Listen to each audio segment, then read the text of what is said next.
Good morning, friends. Thank you, Marta, for inviting me. Hi, Juniper Formation, friends. Hi, Plymouth. Hi, Highlands friends and other Zoomers.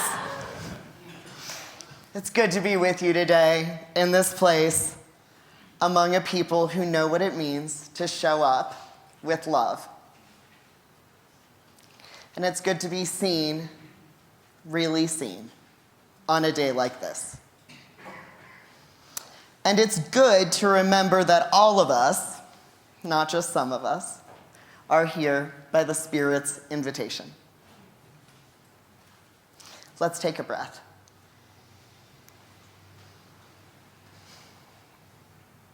Let your body catch up to your spirit. Let your shoulders drop a little bit if they're carrying too much. Let yourself feel at home. Because today we're going to talk about something that is tender and holy and powerful. What it means to be visible. What it means to belong. And what it means to believe that the Spirit is at work in and among us.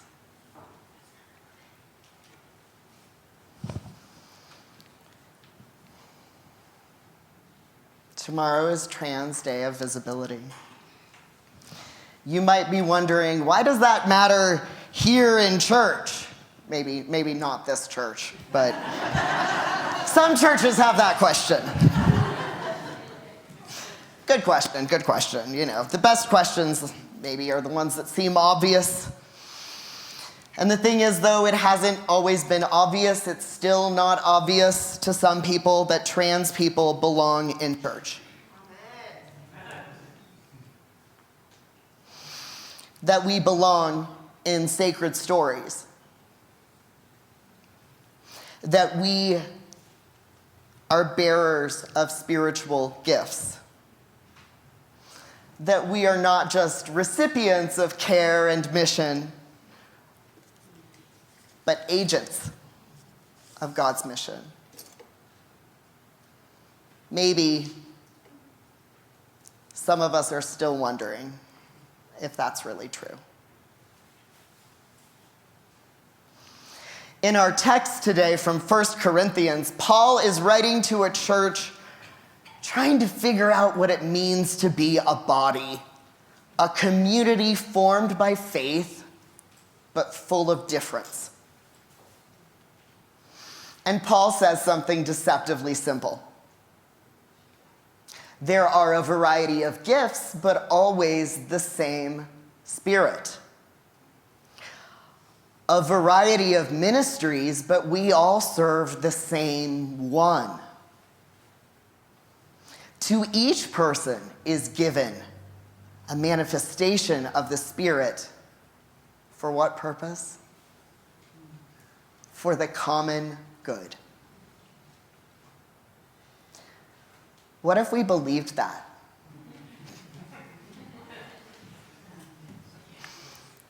What if we lived that? That the Spirit doesn't just tolerate diversity. She creates it. That difference isn't a disruption in God's design, it's the design. What if every person who has ever been told, you're too much, you're not enough, you're not real, is actually a living, breathing, Spirit-born revelation of God's love? Let's sit with that for a minute. Over here.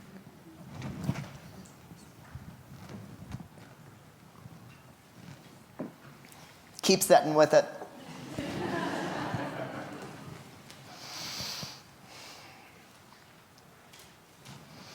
Paul's got an awesome list of spiritual gifts in 1 Corinthians. wisdom, healing, prophecy, faith, discernment. If we made a list here today, what might we add? Maybe the gift of showing up, even after being pushed out. The gift of surviving. The gift of naming yourself honestly.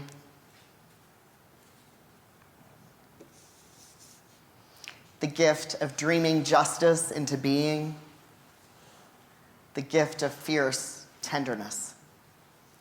The gift of transition, bodily, spiritual, and communal.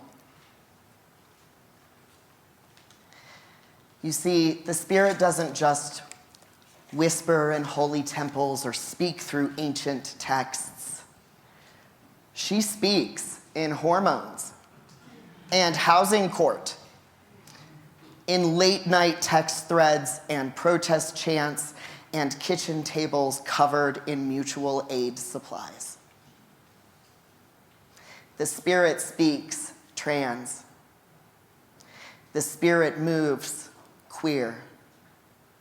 The Spirit breathes in disabled and neurodiverse bodies. The Spirit knows what it's like to be overlooked, misnamed, and underestimated, and still she shows up.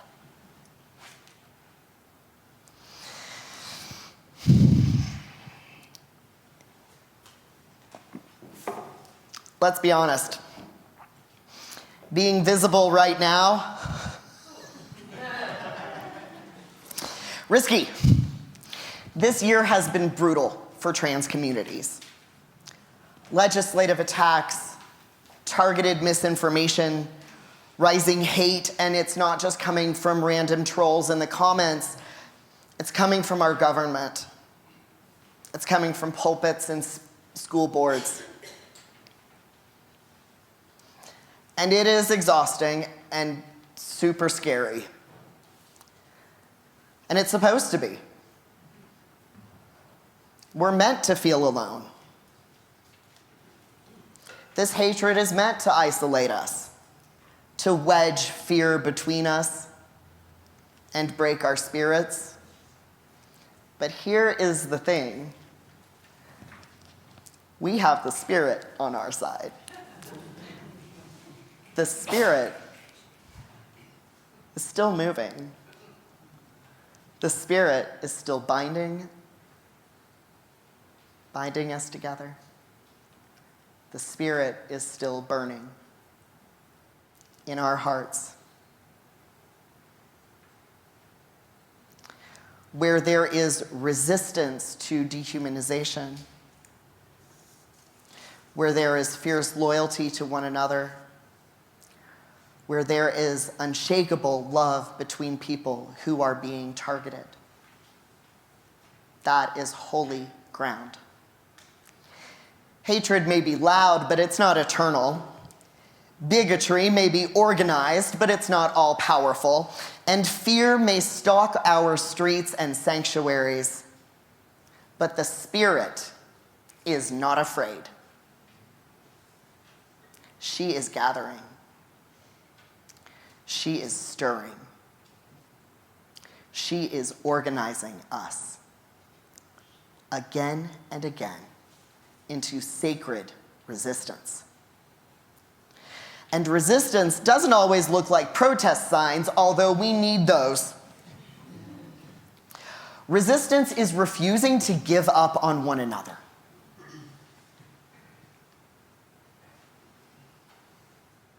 Resistance is making art when the world wants us silent. Resistance is feeding one another. Resistance is watching each other's kids, getting each other home safely, covering rent when somebody's short, showing up, staying loyal, not backing down, loving one another is resistance. Making space for trans joy is resistance. Choosing hope, especially when hope feels like a risk, is resistance. And it is not the weak, sappy kind of hope. It's the gritty, stubborn kind. It's the kind that gets you up in the morning even when the news makes your stomach drop. It's the kind of hope that says, you will not erase us. We belong to each other. We belong to God, and we are not going anywhere.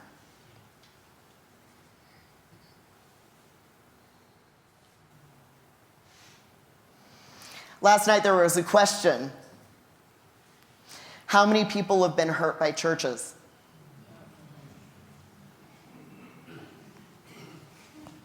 I know that story. I was born a cradle Lutheran. I was a Lutheran missionary in Cameroon. I went to a Lutheran seminary. But after being hurt by the church as a queer person in a conservative synod, I left the Lutheran church feeling heartbroken and rejected. That was it for me.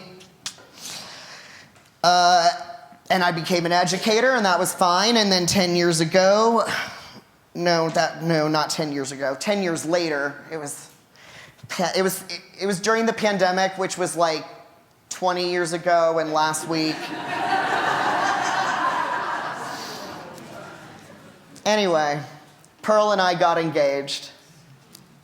We met in our gender nonconforming therapy support group that was online. And we were early in our respective transitions at that time. We were both still visibly gender nonconforming. And we were living in Oklahoma.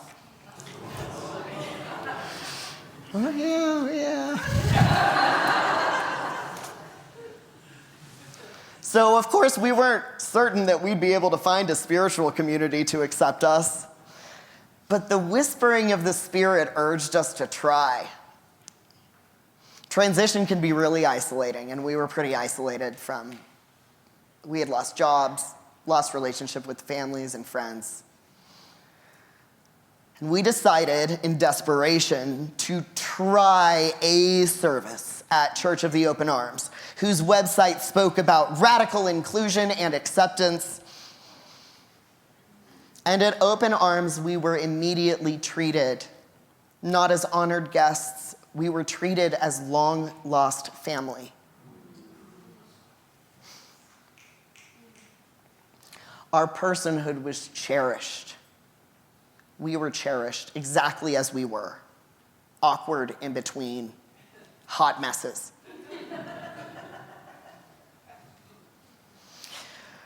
For the first time since leaving the ELCA, I felt the presence of the Spirit moving me to action. And I spoke with our pastor at Open Arms about formally joining the UCC and eventually about returning to my call to ministry. So here I am. I am here before you quite literally because of the healing power of radical acceptance in a church, in a UCC church. I am here because the Spirit found root in me exactly as I am, a trans person. I am here because the Spirit took root in our queer little family, exactly as we were and exactly as we are. I have seen firsthand what it means for love to show up in unexpected places, for faith to grow in trans soil, and for the Spirit to say, yes, you belong, not later, not once you've explained yourself, right now, just as you are. Visibility is sacred. Visibility can be a window. It can be a lifeline. It can also be risky. Some of us, especially Black and brown trans folks, disabled trans folks, poor trans folks, have never had the luxury of invisibility. Some of us are still aching for the world to notice that we even exist. So what does it mean to be visible and safe? To be celebrated, not just tolerated. To be included, not erased. It means that we need more than symbolic gestures. We need more than rainbow flags and proclamations, although I love rainbow flags. We need solidarity. We need equity. We need health care. We need fair housing.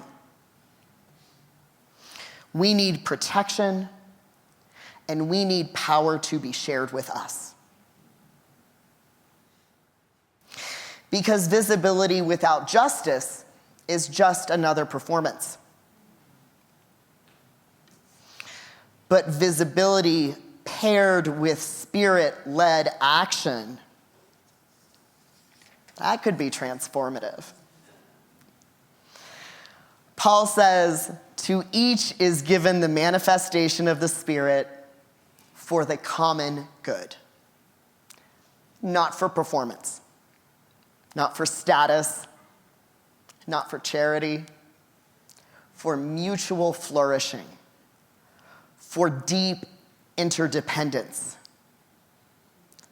for a church, a world, a people that reflects God's mosaic of creation. We need each other. And the gifts we carry, queer gifts, trans gifts, disabled gifts, activist gifts, they matter. They are for the body. They are from the Spirit. They are holy. So on this trans weekend of visibility, may we do more than look. May we listen. May we learn. May we protect. May we celebrate. And may we trust that the same Spirit who hovered over the waters of Genesis, who danced at Pentecost, who whispers through prophets and poets and pastors, that same Spirit is here, breathing in this place, moving through each of us, calling us to more for the common good, for the whole body, for the glory of a God whose image is bigger, queerer, and more beautiful than we ever dared to imagine. Amen.